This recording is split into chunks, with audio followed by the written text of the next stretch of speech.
time freedom, financial freedom. Don't ever let somebody tell you you can't do something. Not even me. All right? All right. You got a dream, you got to protect it.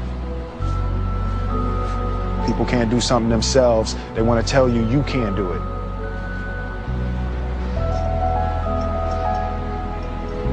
You want something, go get it. Period. Hi, my name's PJ, and welcome to our short presentation. Have you ever wondered how the rich keep getting richer while broke people stay broke and the middle class seems to be shrinking? Well, this isn't nearly as mysterious as it may appear when you examine the specific differences in how broke people, the middle class, and the rich spend their money. Now, this is such a simple concept, yet so profound, it nearly knocked me out of my chair when I finally understood it. I'm going to show you exactly how the rich spend their money, and you can evaluate for yourself why they keep getting richer and the broke keep getting broker, and why the middle class remains so stressed out. Now, to get started, I'd like to review some financial terms we'll be using during this presentation.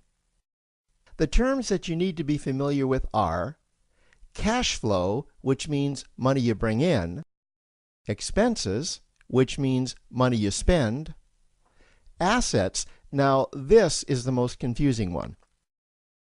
You're probably familiar with the traditional definition of an asset, which is something you own or have equity in. However, back in the 1990s, Robert Kiyosaki introduced us to a new definition of an asset in his groundbreaking Rich Dad, Poor Dad series of books. Robert taught us that an asset is something that pays you, and that's the definition we'll be using here.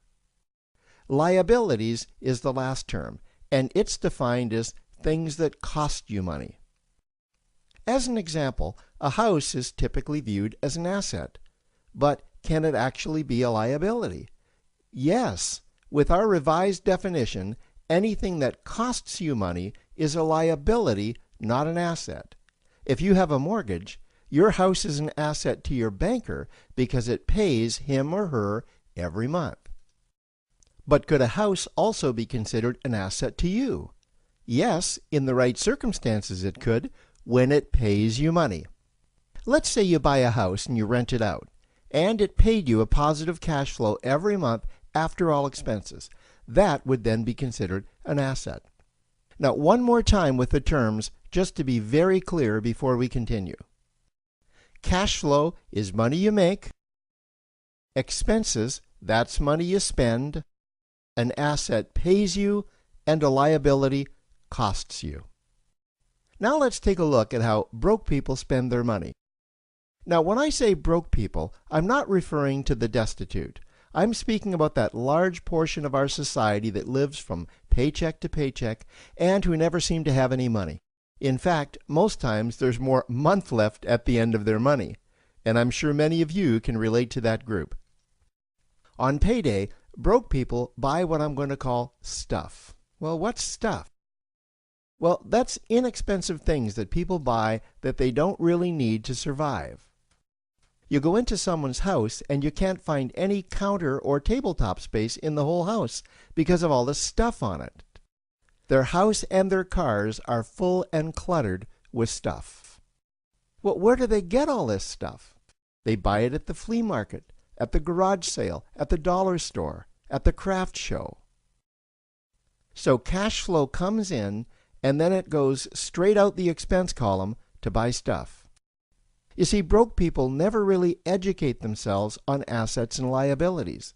They justify buying all of this stuff by claiming that it costs so little. But over the years, it's all they ever have. The problem is their cash flow never produced or created more cash flow. Now, please understand, I'm not undermining or taking any shots at this or any group. I just see a lot of financial difficulty out there, and it really doesn't need to be that way. Creating wealth isn't a mystery, it's a formula. The only reason someone doesn't create wealth is because they either don't know the formula or they don't apply the formula. Now let's take a look at the middle class. The middle class is the group that society mistakenly thinks are rich. They're not. Yes, they typically earn a six-figure income, and many of them appear rich, but it's what they buy with their money that keeps them prisoners of the middle class. What they typically buy are liabilities. Remember the definition of a liability? Things that cost you. By buying liabilities, the money gets pushed up and out their expense column. Liabilities are items like cars, boats, houses, airplanes, credit card debt. Now let's see just how this happens. The middle class gets a nice paycheck, let's say $10,000 for the month. They then split that down the middle and they pay their monthly expenses with half, and with the other half, they make a down payment on a new car. The car costs $5,000 down, and after they add on the insurance and the maintenance, that liability now costs $1,100 new dollars every single month. A few months go by, and they want a boat, then a vacation home, a Rolex watch on their credit card, a vacation on their credit card. And before you know it, their liabilities have raised their expense levels to near or above their income levels. They actually spend equal to or more than they make, meaning that they have to go to work and make a certain amount of money every single month just to cover their liabilities. The other important issue with both broke people and the middle class is that normally all of their cash flow is dependent on their own effort, meaning that they've educated themselves to exchange their knowledge and expertise for someone's money. Also, the money they earn is usually the highest taxed form of income. Here's an example. An attorney is knowledgeable about law, so people pay him or her in exchange for that knowledge on an hourly basis. The problem here is that if the attorney isn't sharing that knowledge with a client, then the attorney isn't making any money. This causes lots of stress and anxiety in their lives, and if you ever ask them to take an afternoon off to play golf with you, well, they very rarely can because of how much money it'll cost them to take that time off. On the surface, life's pretty good. The reality is that it's a roller coaster ride. That's the middle class. Now, I know this group very well because for a great deal of my adult life, that was me.